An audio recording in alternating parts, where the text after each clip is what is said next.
আসসালামু আলাইকুম রহমতুল্লাহ।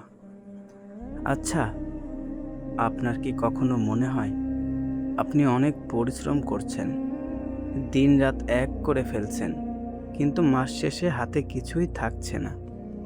অভাব যেন আপনার পিছু ছাড়ছে না। বুক ফেটে কান্না আসে যখন দেখেন সন্তানের আবদার পূরণ করতে পারছেন না, কিংবা অসুস্থ বাবা মায়ের ওষুধের টাকা জোগাড় করতে হিমশিম খাচ্ছেন। আপনি কি ভাবছেন আপনার ভাগ্যটাই খারাপ? না, প্রিয় ভাই ও বোনেরা, ভাগ্য নয়, হয়তো আমরা বরকতের চাবিটাই হারিয়ে ফেলেছি। আজকের এই ভিডিওটি আপনার জীবনের মোড় ঘুরিয়ে দিতে পারে। আজ আমি আল্লাহর কালাম এবং রাসূল সাল্লাল্লাহু আলাইহি সাল্লাম এর সুন্নাহ থেকে এমন 4টি গোপন আমলের কথা বলবো, যা আপনার ঘরের বন্ধ দরজাকে খুলে দেবে এবং রিজিকের এমন জোয়ার আনবে যা আপনি কল্পনাও করতে পারেননি। আজকের এই আলোচনাটি শুধু নিজের জন্য নয়, আপনার একটি শেয়ার হয়তো অন্য কোনো অভাবী মানুষের মুখে হাসি ফোটাতে পারে।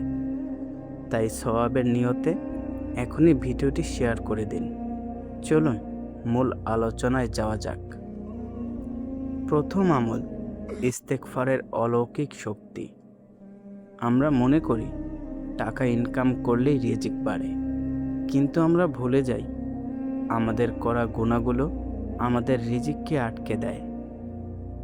আল্লাহ তাআলা সূরা নূহে বলেছেন, তোমরা তোমাদের রবের কাছে ক্ষমা প্রার্থনা করো, নিশ্চয় তিনি অতিশয় ক্ষমাশীল। তিনি তোমাদের উপর অজস্র ধারায় আকাশ থেকে বৃষ্টি বর্ষণ করবেন এবং তোমাদের ধন সম্পদ ও সন্তান সন্ততি বাড়িয়ে দেবেন। আপনি কি জানেন, আপনি যখন আস্তাগফিরুল্লাহ পড়েন তখন আসমানের দরজা খুলে যায়? আপনি যখন চোখের পানি ফেলে বলেন, ইয়া আল্লাহ, আমি অপরাধী, আমাকে মাফ করো, তখন আল্লাহ শুধু আপনার গুনাহ মাফ করেন না, আপনার অভাবকেও ধুয়ে মুছে দেন। আজ থেকে শত শত বছর আগের কথা। বিখ্যাত বুজুর্গ হাসান বসরি রহমতুল্লাহ আলাই এক জায়গায় বসেছিলেন। এক ব্যক্তি এসে অভিযোগ করল, হুজুর, এলাকায় বৃষ্টি নেই, ফসল হচ্ছে না। তিনি বললেন, ইস্তেগফার করো। কিছুক্ষণ পর আরেকজন এসে বলল, হুজুর, আমি খুব গরিব। তিনি বললেন, ইস্তেগফার করো। আরেকজন এসে বলল, হুজুর, বিয়ের অনেক বছর হলো, সন্তান হয় না। তিনি তাকেও বললেন, ইস্তেগফার করো। পাশে থাকা লোকজন অবাক হয়ে জিজ্ঞেস করল, হুজুর, সবার সমস্যা আলাদা, কিন্তু সমাধান এক কেন?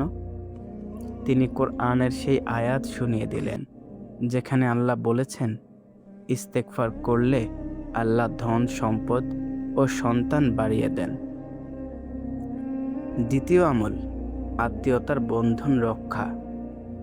আমরা অনেকে আছি যারা নামাজ পড়ি, রোজা রাখি, কিন্তু আপন ভাই বোন বা আত্মীয়র সাথে বছরের পর বছর কথা বলি না।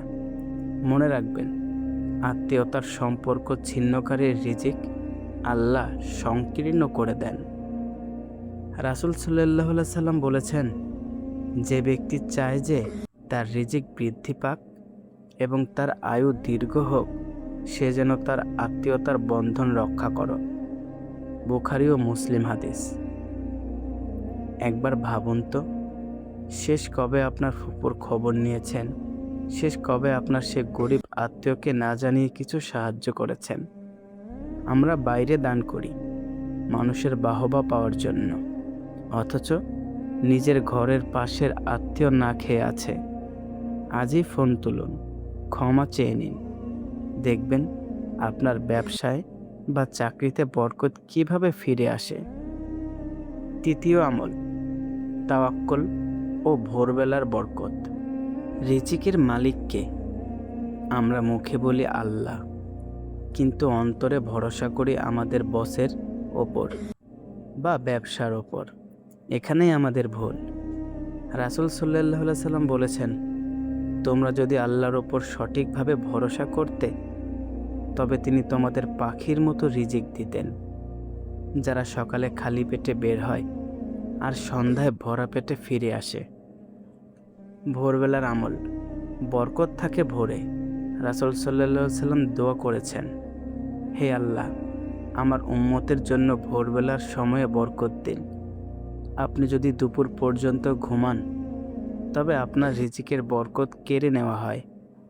আজ থেকে প্রতিজ্ঞা করুন, ফজরের পর আর ঘুমাবেন না। ওই সময়টা আল্লাহর রিজিক আর কাজের পরিকল্পনায় কাটান। চতুর্থ আমল, শুকরিয়া ও সৎকার গোপন রহস্য। আল্লাহর এক অদ্ভুত নিয়ম হলো, আপনি যত দেবেন, আল্লাহ আপনাকে তত বেশি দেবেন। যদি তোমরা শুকরিয়া আদায় করো, তবে আমি অবশ্যই তোমাদের নিয়ামত বাড়িয়ে দেব। সূরা ইব্রাহিম। আমাদের যা নেই তা নিয়ে আমরা সারা দিন আফসোস করি, কিন্তু যা আছে তার জন্য কি কখনো আলহামদুলিল্লাহ বলেছি? আপনার যদি ডাল ভাত খাওয়ার সামর্থ্য থাকে, তবে মনে রাখবেন, পৃথিবীর কোটি কোটি মানুষ আজ অনাহারে আছে। আপনি যখন অভাবের মধ্যেও অন্যকে সাহায্য করবেন, আল্লাহ তখন আরশ থেকে আপনার জন্য রিজিকের ফয়সালা করবেন। সদকা কখনো সম্পদ কমায় না, বরং সম্পদকে পবিত্র ও বহুগুণ বৃদ্ধি করে। প্রিয় দর্শক, জীবনটা খুব ছোট। আজ আমরা রিজিকের জন্য দৌড়াচ্ছি, কিন্তু কবরে যাওয়ার সময় একানা পয়সাও সাথে যাবে না। আসুন, আমরা হারানো বরকত ফিরে পাওয়ার চেষ্টা করি। এই 4টি আমল আজ থেকেই শুরু করুন।